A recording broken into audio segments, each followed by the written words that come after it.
दशम स्कंद द्वारिका लीला पंचशीतितम अध्याय श्री शुकवाच कहती राजा आगे राक्षसे मिली यज्ञ भागे शशि तपन संग मेले चक्र पवन रात्र काले धूଳି पुरीला दश दिशे कुंठिते पुरी गंधवासे फल्मी कबीर महारसे आच्छादिय मेधवरसे यज्ञनाशने महावीर माया प्रकाशे अंधकार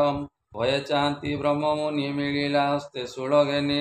घोर प्रचंड महाकाये अष्टकामुड़ी रसे चाहे अनल खंड प्राय दिशे तार बंधन चारिपाशे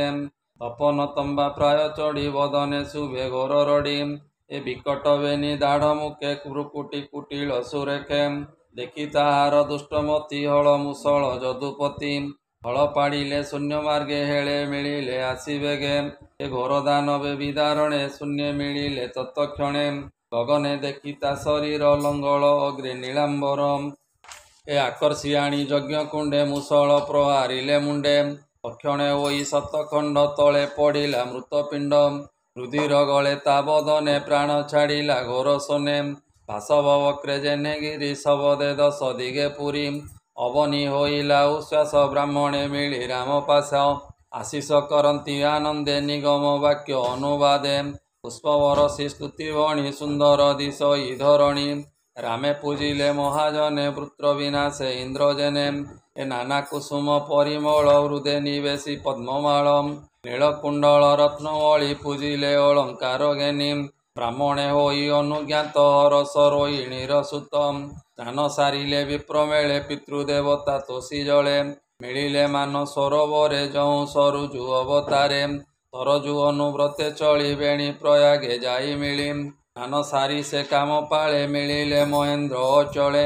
तहु देखिले परशुराम जे जोगी गणे शुद्ध धाम ताहाकु करी नमस्कार गमन कले हलधर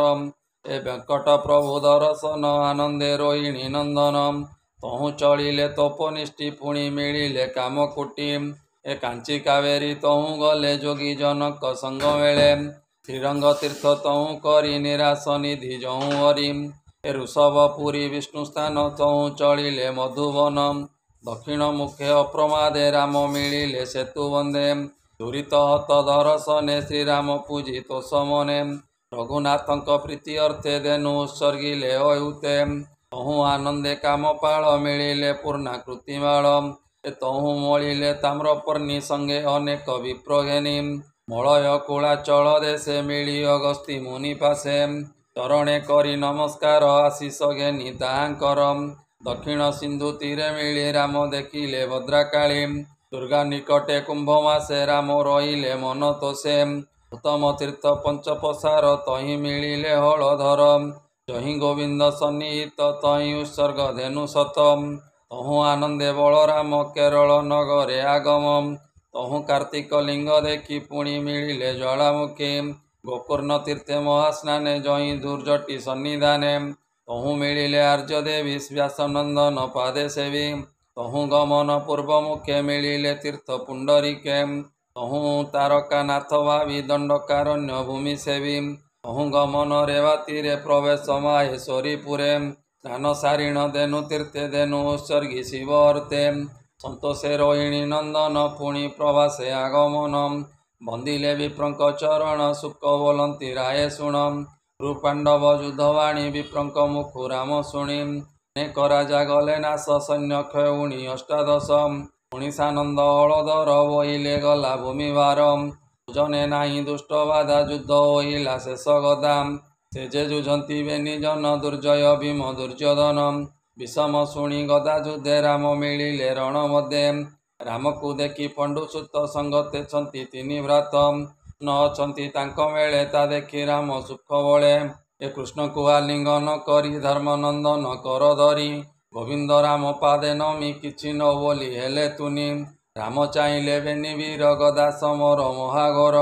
ए भांगिबा अर्थे विचारिले मान गोविंद पचारिले देखी मंगल गदा गति बोलंती रेवतीर पति नये दुर्योधन भीम गदा समरे सरिसम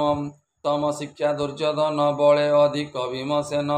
ए गदारे तो फल नाही संग्राम छाड़ तुम्बे दुई गदा प्रहारे दृढ़मती रामर वाक्य न शुणती घोर समर प्रहारती राम देखिले तांक मती ପଦବୈରୀ ସୁମରନ୍ତି ଆନନ୍ଦ ମନେ ଦ୍ୱାରାବତୀ। ମିଳିଲେ ରୋହିଣୀ ନନ୍ଦନ ଦେଖି ଆନନ୍ଦ ଉଗ୍ରସେନ। ବନ୍ଧୁବାନ୍ଧବ ପୁତ୍ର ବଳ କରନ୍ତି ଜଣେ ଜଣେ କୋଳ। ମତେ ରହି ଦିନା କେତେ ମିଳିଲେ ନଈ ମିଶ ତୀର୍ଥେ। ଯଜ୍ଞେ ଯେ ଥିଲେ ମୁନି ଜନେ ତକ୍ଷଣେ ରାମର ବଚନେ। ରାମକୁ କରାଇଲେ ଜାଗ ନିବୃତ୍ତି କ୍ରିୟା ଅନୁରାଗ। ତ ସେ ରୋହିଣୀ ନନ୍ଦନ ମୁନିକୁ ଦେଲେ ଦିବ୍ୟ ଜ୍ଞାନ। ଏ ତାଙ୍କରି ମାୟା ବଳେ ବସର ବୀର ପ୍ରାୟ ରଶ୍ମି ଦୃଶ୍ୟ। ଗତେ ଜ୍ଞାନୀ ନିଜ ନାରୀ ସେ ଅବଭୃତେ ସ୍ନାନ କରି। ହୃଦ ବନ୍ଧୁ ସଙ୍ଗେ ଥାଇ ଶଶାଙ୍କ ପ୍ରାୟ ବିରାଜଇ। ଏ ଆଦି ଯେତେ କର୍ମ ଗୁଣ ଭାଜନ ଏକ ମନେ ଶୁଣ। ମାୟା ମନୁଷ୍ୟ ଅବତାର କେ କହୁ ମହିମା ତାର। ରାମ କର୍ମ ଯେ ଶୁଣନ୍ତି ମାୟା ଗହନେ ନ ପଡ଼ନ୍ତି। ଉଭୟ ସନ୍ଧ୍ୟା କାଳେ ପୁଣି ବିଷ୍ଣୁ ସେବକ ଯେତେ ପ୍ରାଣୀ। ଭକତି ଲଭନ୍ତି ସେ ତୋତ କହି ବିପ୍ର ଜଗନ୍ନାଥ। ଶ୍ରୀମଦ୍ଭାଗବତେ ମହାପୁରାଣେ ପାରମହଂସ୍ୟାଂ ସହିତାଂ ପୟାସିକ୍ୟାଂ ଦଶମ ସ୍କନ୍ଧେ ବଳଦେବ ତୀର୍ଥଯାତ୍ରା ଗମନେ ନାମ ପଞ୍ଚशीतितमोऽध्यायः। बोलानन्दे कवार हरि हरि बोल।